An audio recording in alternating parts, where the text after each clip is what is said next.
ராசிபுரம் அருகே வீட்டில் தனியாக இருந்த பாஜக பிரமுகரின் சித்தியை கொலை செய்துவிட்டு நகை பணத்தை கொள்ளையடித்து சென்றுள்ளார் மர்ம நபர் ஒருவர். கொலையாளி சிக்குவாரா?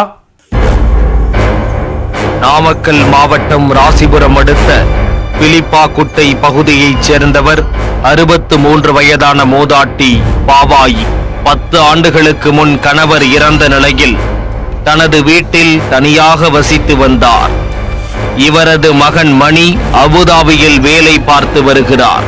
மூதாட்டியின் வீட்டில் தற்போது எலக்ட்ரீஷியன் பணிகள் நடைபெற்று வந்த நிலையில் பணியாளர்கள் சுற்றுச்சுவர்களில் துளையிட்டு வந்தனர். இந்நிலையில் மர்ம நபர்கள் சிலர் வெள்ளிக்கிழமை நள்ளிரவு மூதாட்டியின் வீட்டிற்குள் நுழைந்தனர். தூங்கிக் கொண்டிருந்த மூதாட்டியை தலையணையால் அழுத்தி கொலை செய்த கும்பல் பீரோவில் இருந்த நகை, பணம் மற்றும் மூதாட்டி அணிந்திருந்த 4 பவுண்ட் தங்கச்சங்கிலி ஆகியவற்றை கொள்ளையடித்து சென்றனர். மறுநாள் மூதாட்டி வீட்டில் இருந்து வெளியே வராததை கண்ட உறவினர்கள் வீட்டுக்கு சென்று பார்த்தபோது படுக்கையில் சடலமாக கிடந்ததை கண்டு அதிர்ச்சி அடைந்தனர்.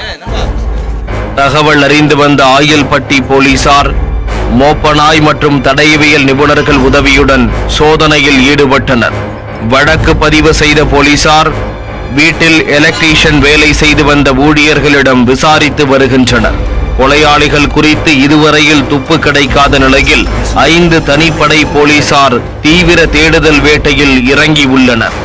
உயிரிழந்த மூதாட்டி பாவாயி நாமக்கல் மாவட்ட பாஜக தலைவர் சத்தியமூர்த்தியின் சித்தி என்பது குறிப்பிடத்தக்கது.